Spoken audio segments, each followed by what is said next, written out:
अच्छा, नारद जी के जीवन में घटना घटी। हिमगिरि गुहा एक अति पावनी, बह समीप सुरसरी सुहावनी। ऐसे सुंदर स्थान पर, हिमालय पर्वत के पवित्र उस स्थान पर बैठ करके नारद जी भगवत भजन में इतने तल्लीन हो गए कि पूछो मत, समाधि लग गई जी उनकी। अब गौर से सुनिएगा, समाधि तो उनकी लग गई, लेकिन जब कोई समाधि लगाता है, कोई बहुत पूजा में अनुरक्त होता है, तो एक देवता थोड़े परेशान ज्यादा हो जाते हैं। और वो परेशान कौन से देवता होते हैं? इंद्र भगवान। सारे जगह यही गद्दी का ही मामला है। बहुत परेशान हो जाते हैं कि भैया ज्यादा पुण्य न कर ले। इसीलिए संत कहते हैं कि हमें स्वर्ग नहीं चाहिए। जिस स्वर्ग में जाकर के भी गद्दी की लालच बनी रह जाए, जिस स्वर्ग में जाकर ईर्ष्या बनी रह जाए, द्वेष बना रह जाए, ऐसे स्वर्ग का क्या करना। इसीलिए महाराज, संत को स्वर्ग नहीं चाहिए। पर इंद्र भगवान को बड़ी चिंता हुई माताओं, और जब इंद्र भगवान परेशान हो गए तो अब तो उनको लगा कि कैसे इनके समाधि को दूर किया जाए, कैसे इनको समाधि से बाहर करें, कैसे इनके पूजा को भंग करें।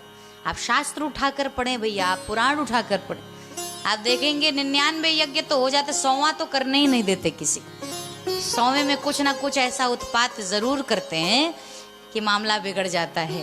बोलो सियावर रामचंद्र की। अब इंद्र भगवान ने सोचा इनकी तपस्या कैसे भंग की जाए, दूर की जाए। उन्होंने कामदेव को भेजा। अब कामदेव महाराज गए और कामदेव ने अपने विभिन्न प्रकार की क्रियाकलापों से, भगवान विभिन्न प्रकार की क्रियाकलाप करते हुए भगवान के ध्यान में बैठे नारद के मन को बहिर्मुख करने का प्रयास किया। बहुत प्रयास करते हैं, लेकिन जब कुछ लाभ नहीं हुआ, और बाद में जब वो ध्यान से बाहर आए तो नारद जी को देखकर कामदेव को डर लगा कि कहीं अब मुनि हमें शापित ना कर दें, क्योंकि संत में बहुत ताकत होती है।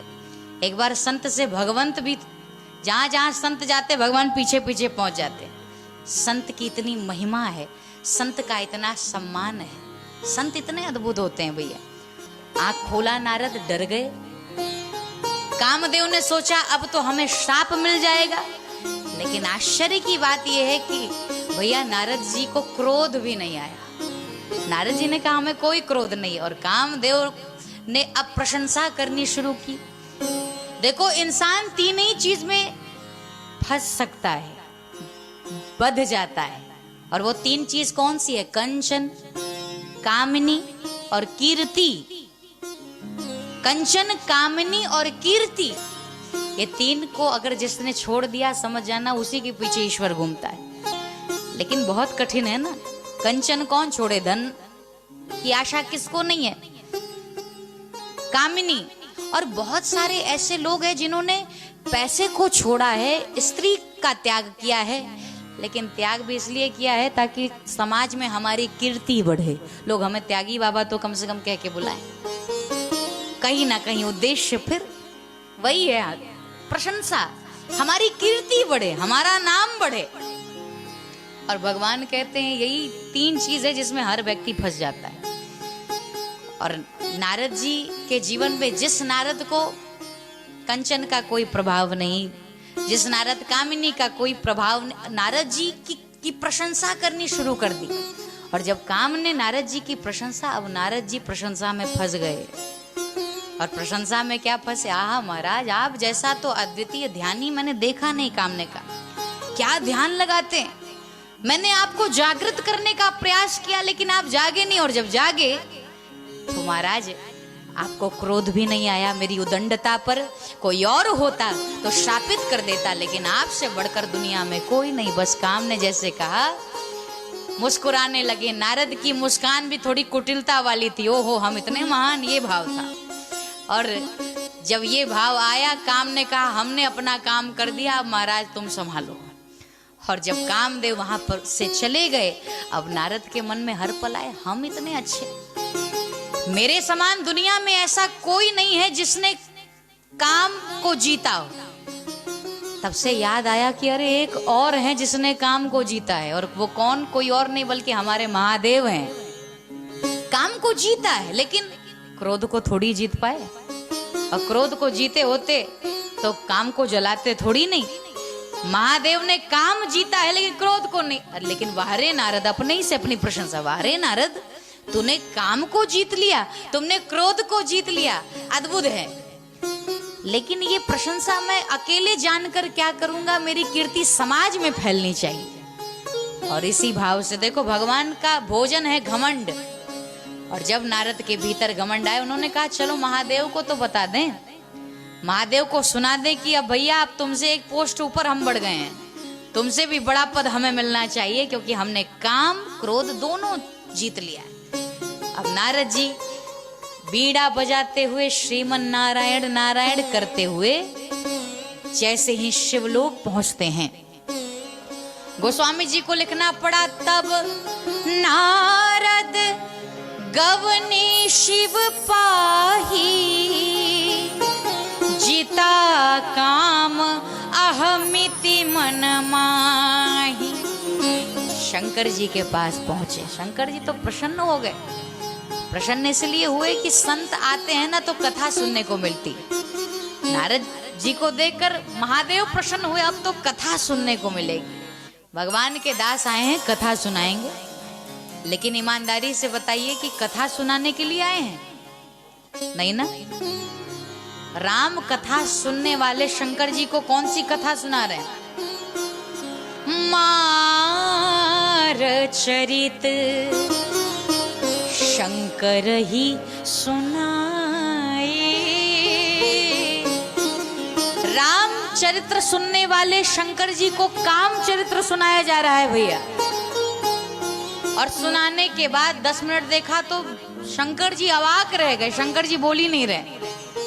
तो अक्सर वक्ताओं की आदत होती है ना कि बोलेंगे, उसके बाद श्रोताओं से पूछते हैं कि भैया आपको हमारी कथा समझ में तो आ रही है ना, आपको अच्छी लगी ना।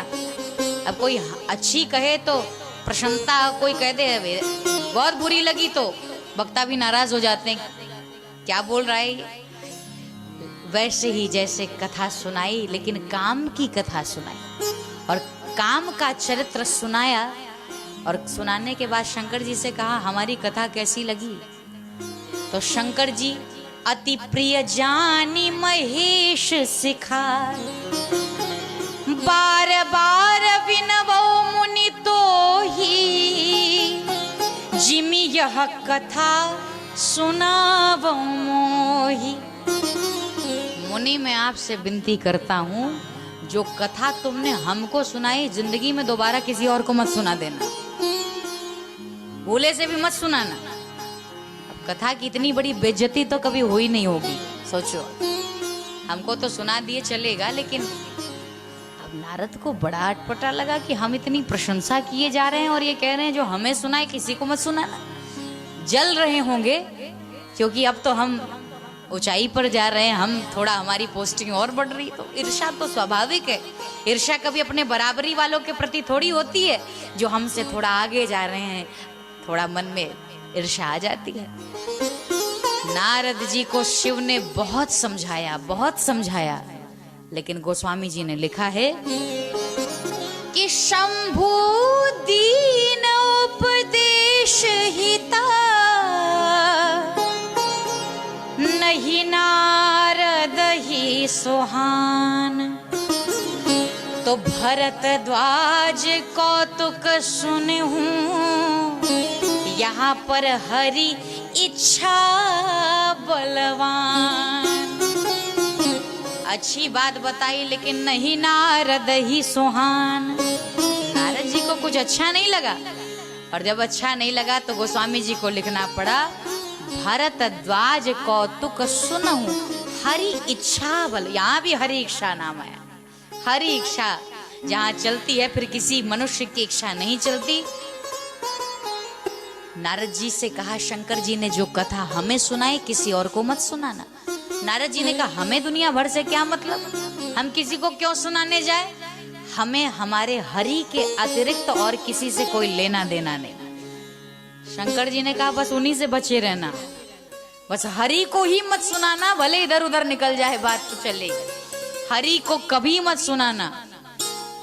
लेकिन नारद जी को अच्छा नहीं लगा और नारद जी वहां से चले। तो नारद जी को लगा कि हमारी ख्याति तो जगह जगह फैल गई होगी, अब भगवान ही हमें इनविटेशन कार्ड भेजेंगे, हमें बुलाएंगे, अब हम थोड़ी जाएंगे अपने से। लेकिन भगवान को क्या लेना देना। पर नारद जी को लगा जब काफी दिन बीत गए, भगवान के ओर से कोई सूचना नहीं आई, तो नारद ने कहा चलो चलकर देख ही लेते हैं हम ही। हो सकता है शायद भगवान को पता नहीं है कि हम कितने गौरवशाली हो गए, हमारी ख्याति कितनी बढ़ रही है। अब नारद चले भगवान विष्णु के यहाँ, जहाँ शिव ने मना किया था। अब विष्णु जी पहुंचे और विष्णु जी की कौतुकी, थोड़ा भगवान का स्वभाव देखें। राम की न चाहई सोई होई, ठाकुर जी जो चाहते वही करते हैं। जैसे भगवान ने देखा वैसे तो नारद जी आते थे, प्रणाम किए चले जाते थे, लेकिन ठाकुर जी को खेल करने का उद्देश्य मन में भगवान के आया।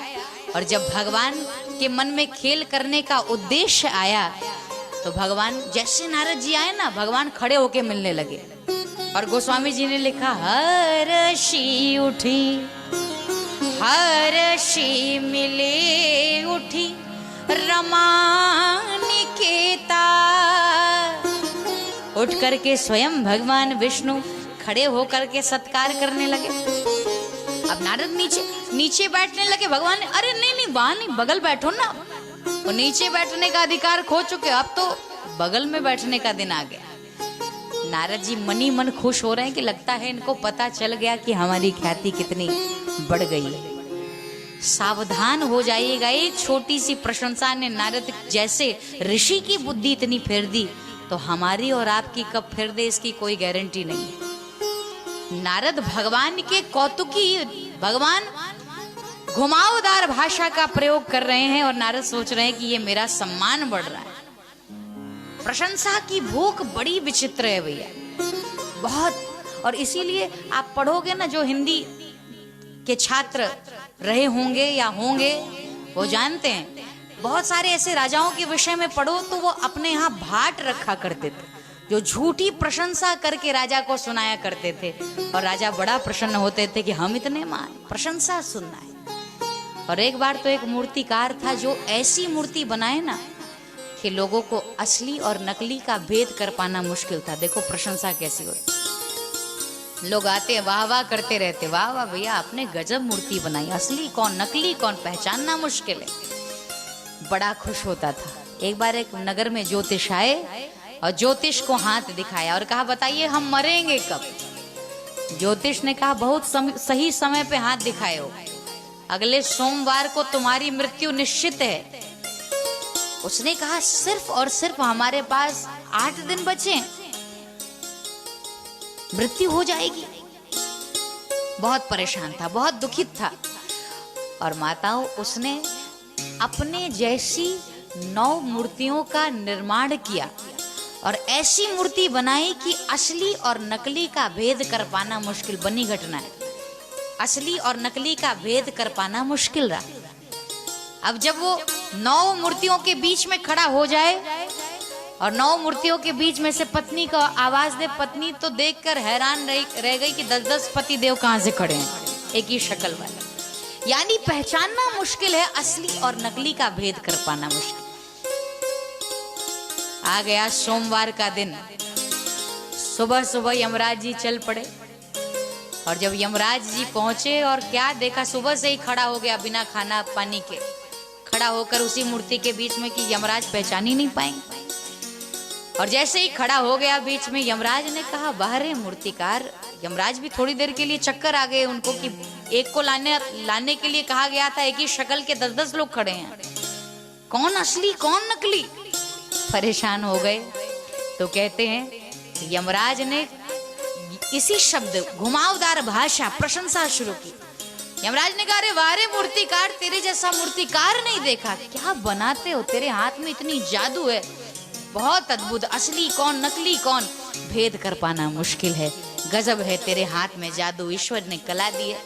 घंटों प्रशंसा करते करते एक शब्द निकल गया। यमराज ने कहा बनाया तो बहुत अच्छा है, लेकिन मान गया कमी तो एक रही गई इसमें।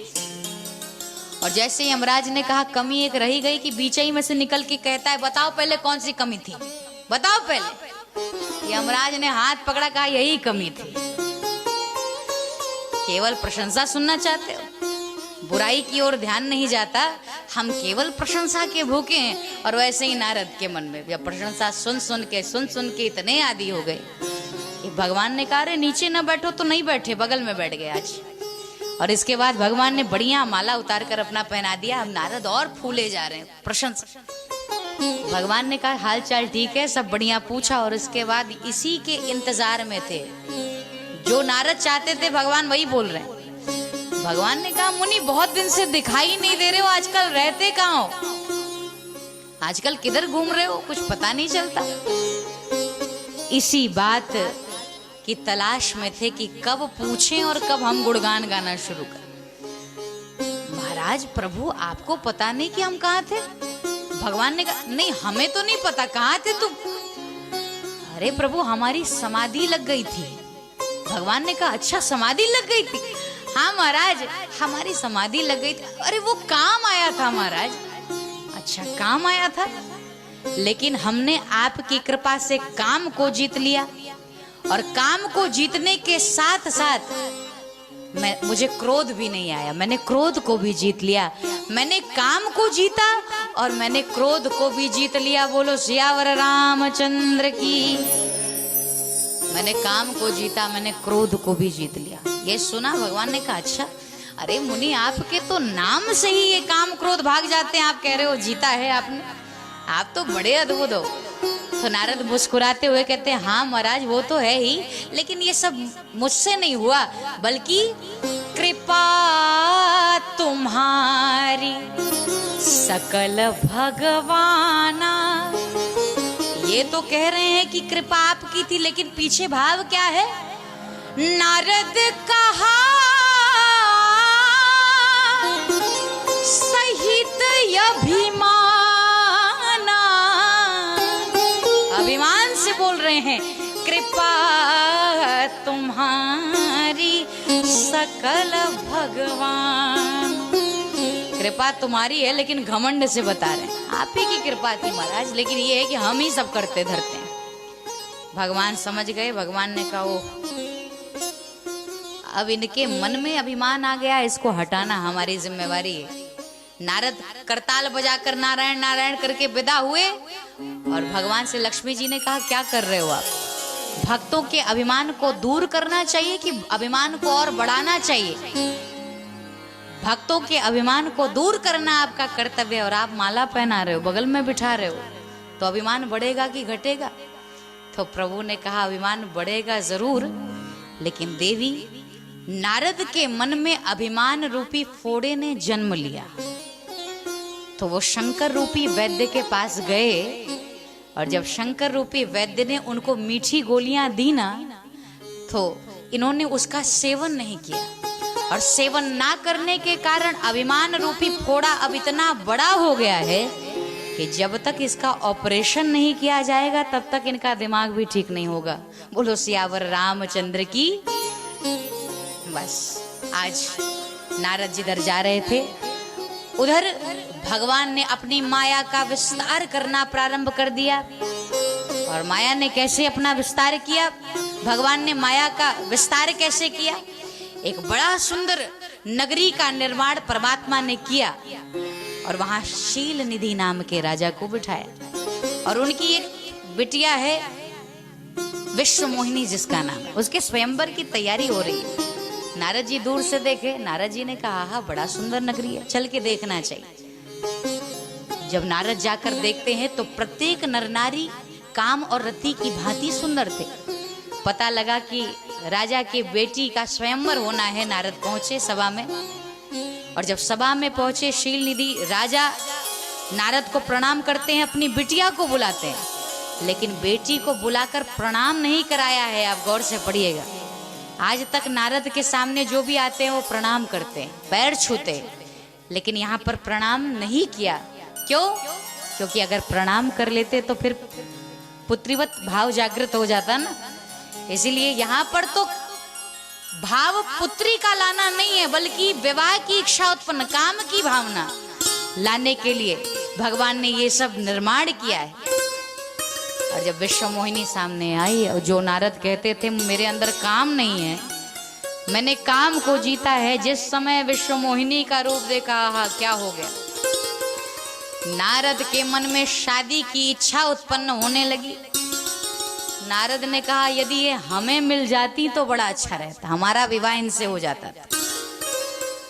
दो चीजें हैं, गृहस्थ अपने उचित कर्म धर्म को करते हुए संत बनने का प्रावधान तो है, लेकिन एक बार सन्यास के बाद फिर से गृहस्थ बनना ये कोई प्रावधान नहीं है। इसमें समाज में भी हंसी होती है, नाम कीर्ति की भी हानि होती है। और उसी बात को नारद को, जिस नारद को काठ की स्त्री भी स्पर्श मना थी, वो नारद काम से व्याकुल हो गए और सोचते हैं अगर इनका विवाह हमसे हो जाता तो बड़ा अच्छा, लेकिन इस शक्ल पे तो शादी करेंगे नहीं, क्योंकि ये तो इतनी रूपवती हैं, ये हमसे विवाह कैसे करेंगी। अब तो कुछ करना होगा जिससे ये हमसे विवाह कर ले। क्या किया, भागे वहां से, तुरंत निकल गए और जाकर के कहते हैं अब हम यज्ञ करें, अनुष्ठान करें, भगवान के लोग जाएंगे, उसमें भी बड़ा देर हो जाएगा, क्या करूं, मेरे भगवान यदि यहाँ आ जाते तो बहुत अच्छा रहता। और भगवान ऐसे भले न मिले, लेकिन जब कोई खेल करना होता है ना तो बिना बुलाए भी आ जाते हैं, खड़े हो जाते हैं। भगवान आ गए, खड़े हो गए, बोलो सियावर रामचंद्र की, विष्णु भगवान की। और जब भगवान आकर के खड़े हो गए, भगवान ने कहा अरे मुनि बताइए क्या है, हमें याद कर रहे थे क्या। अरे हाँ प्रभु, आप ही को याद कर रहा था, बड़ा परेशान हो। प्रभु ने कहा क्या मांगना चाहता हूँ, मांगिए मुनि, क्या चाहिए। और मांग क्या रहे हैं, शादी में बहुत कुछ मांगते सुना होगा, लेकिन नारद की मांग तो बिल्कुल ही अलग है। नारद कह रहे हैं आपन रूप देहु प्रभु मोही, क्योंकि आन भांति नहीं पावऊं ओही आपन रूप। प्रभु अपना चेहरा उधार में दोगे क्या। शादी में लोग वस्त्र मांगते होंगे, आभूषण मांगते होंगे, चेहरा कोई किसी का उधार मांगता है क्या। दे दो, शादी करके आएंगे लौटा देंगे। लेकिन नारद कहते हैं आपन रूप देहु प्रभु मोहि, हरि सन मांगो सुंदरता। हमें हरि बना दो। और हरि का एक अर्थ नारायण तो है ही, लेकिन संस्कृत जानने वाले जानते हैं कि हरि का एक अर्थ बंदर भी होता है। तो कहे सुंदर बनाओ, भगवान ने बना दिया बंदर। बोलो सियावर रामचंद्र की। और बने बानर, और बंदर बन करके जब वहां पहुंचे, अब विश्व मोहिनी ने हाथ में माला लिया है। सभा में सारे लोग बैठे। शंकर जी ने भी दो गणों को भेज दिया था कि मानेंगे नहीं, जरूर कुछ खेल होगा। दो गढ़ पीछे लगाए ही थे, दोनों गढ़ अगल बगल बैठ गए और ये बानर रूप में बैठे थे। और शिव जी के जो गढ़ हैं वो कह रहे हैं आहा, लग रहा है कि साक्षात नारायण बगल में बैठे, हंसी ले रहे हैं। लेकिन अब माया विवश भय मुनि मूढ़ा, इतने मूढ़ हो गए हैं, अभिमान का इतना भीतर समावेश हो गया है कि अब कोई कुछ कह रहा है, इनको लग रहा है हम बड़े अच्छे लग रहे हैं। थोड़े और वस्त्र ठीक करने लगे तो बगल में शंकर जी के गढ़ ने, आहा कितना सुंदर व्यक्ति, लग रहा है नारायण है। माला तो इन्हीं के गले में पड़ेगा और किसी के गले में नहीं जाएगा। और विश्व मोहिनी माला लेकर जैसे ही घूम रही है, क्या देखा, एक और बंदर बैठा है। देखकर इतना उसको बुरा लगा, इतना दिमाग खराब हुआ, इतना मूड डिस्टर्ब हुआ, उसने उस ओर मुड़ के नहीं देखा, दूसरे ओर चली गई। अब नारद इंतजार में बैठे कब आएंगे, तब से शंकर जी के गढ़ों ने कहा अरे जाएंगी कहाँ, सबको देख वेख के फिर आएंगी, गला माला तो इन्हीं के गले में पड़ना है। अब इंतजार में बैठे, ख्वाब सजा रहे हैं मन में कि माला तो हमारे ही गले में। लेकिन इस बात का एक अर्थ ये भी है कि जहां पर संत बैठते हैं ना, वहां भगवान की माया कभी मुड़ कर के भी नहीं देखा करती। भगवान के माया के पास इतनी ताकत नहीं है कि जहां संत बैठे हों वहां मुड़ करके देखे। बोलो सियावर रामचंद्र की। चली जाती है माला लेकर, चारों ओर देखा, समझ में नहीं आया, और अंत तो गत्वा, उसी सभा में मेरे भगवान नारायण एक राजा का रूप लेकर के सभा में प्रवेश करते हैं। अरे माला लिया और माला लेकर के दौड़ी दौड़ी गई और दौड़ी दौड़ी जाकर के स्वयं नारायण के गले में माला डाल दिया। और माला नारायण के गले में जैसे ही गया, दुल्ही लई गए लक्ष्मी निवासा। माया जिसकी है, जिस भगवान की माया है उसी की होगी ना। और दुल्हन लेकर भगवान चले गए। यहाँ नारद हाथ मलते रहे। शिव जी के गढ़ों ने कहा चुपचाप आके बैठ गए, शीशा में मुंह देख के आओ पहले। अच्छा, हम लोग दिन भर शीशा में शकल अपनी देखें, लेकिन दूसरा आदमी अगर कह दे जाओ पहले शीशा में मुंह देखो अपना, तो फिर लोग मार पीट पे उतर जाते हैं। नारद जी को क्रोध आया। हंसी लेते हो, संत का मजाक लेते हो, जाओ मैं तुम्हें श्राप देता हूं कि तुम लोग राक्षस बन जाओ। और जब जा करके देखा अपने मुखार बिंद को, क्या देखते हैं, हे भगवान, सुंदर कहे थे और बंदर बने हैं। और बंदर का रूप देखा, अधर कांपने लगे। क्रोध, इतना क्रोध आया, इतना क्रोध आया, इतना क्रोध, बस आज मर जाऊंगा, दे हूं श्राप की मरी हूं जाई, जगत मोर उपहास कराई, या मर जाऊंगा और या तो उस विष्णु को जरूर श्राप दूंगा। और बस माताओं, जब ये भाव आया, चल पड़े विष्णु जी को श्राप देने के लिए। और विष्णु जी ऐसे जल्दी मिलते नहीं है। उस दिन क्या खेल कर रहे हैं, एक तरफ लक्ष्मी जी को बिठाए थे, एक तरफ विष्णु मोहिनी को बिठाए थे, और रथ समेत वहां के खड़े। अरे मुनि कहाँ गए, कहाँ चले, कहाँ चले बिकल की नाई, आओ बैठो हमारे विमान में, छोड़ देते हैं। एक तो इतना क्रोध, और ऊपर से ऐसी बात सुनकर अब तो पूछो मत। नारद ने जो जो गालियां देनी शुरू की है। जो नारद कह रहे थे मुझे क्रोध नहीं आता, उस नारद के भीतर काम भी आ गया, और क्रोध में इतनी गालियां कि भूल गए भगवान को गाली दे। और कहते हैं तुम हमेशा से कपटी हो, बहुत बुरे हो। जब समुद्र मंथन हुआ तो भी विष निकला, तो शंकर को बुला के पिला दिया, और अपने आप रमामणि चारु, अपने लक्ष्मी और कौस्तुभ मणि लेकर चलते बने। तुम हमेशा से कपटी हो, सदा कपट व्यवहार है आपका। और जो जो बातें भगवान को कहनी शुरू की, भगवान सुन ही रहे थे। और इसके बाद क्रोध में कहते हैं जाइए मैं आपको श्राप देता हूं। श्राप देता हूं, कौन सा? और जैसे आज मैं नारी के लिए रो रहा हूं, आपको भी संसार में आना पड़ेगा, और आप भी ऐसे ही रोएंगे नारी के लिए जैसे आज मैं तड़प रहा हूं, मैं रो रहा हूं। और दूसरी बात, कपियाकृत तुम कीन हमारी, तुमने हमें बंदर बनाया है ना। जब तुम जन्म लोगे, और एक समय ऐसा भी आएगा कि तुम्हें बंदरों से ही सहायता मांगनी पड़ेगी। आज मुझे बंदर बनाया ना, एक दिन ऐसा आएगा कि तुम्हें ही बंदर से सहायता मांगनी पड़ेगी। और भगवान ने समझ लिया। भगवान ने 1 मिनट में माया को अदृश्य कर दिया। और जब माया गई तो नहीं रमा न राजकुमारी, न वहां लक्ष्मी रह गई, न वो राजकुमारी, न कोई नगर, न कुछ, सब अंतर्ध्यान हो गया। ये सब भगवान की माया थी। यह दृश्य देख करके नारद की बुद्धि अभी खुली। कहा ये सब क्या हो गया प्रभु, क्या ये आपकी माया थी? प्रभु ने कहा हमारी माया। नारद रोने लगे भैया, और रो करके जमीन पर बैठ जाते हैं और कहते हैं मृखा हो मम श्राप कृपाला।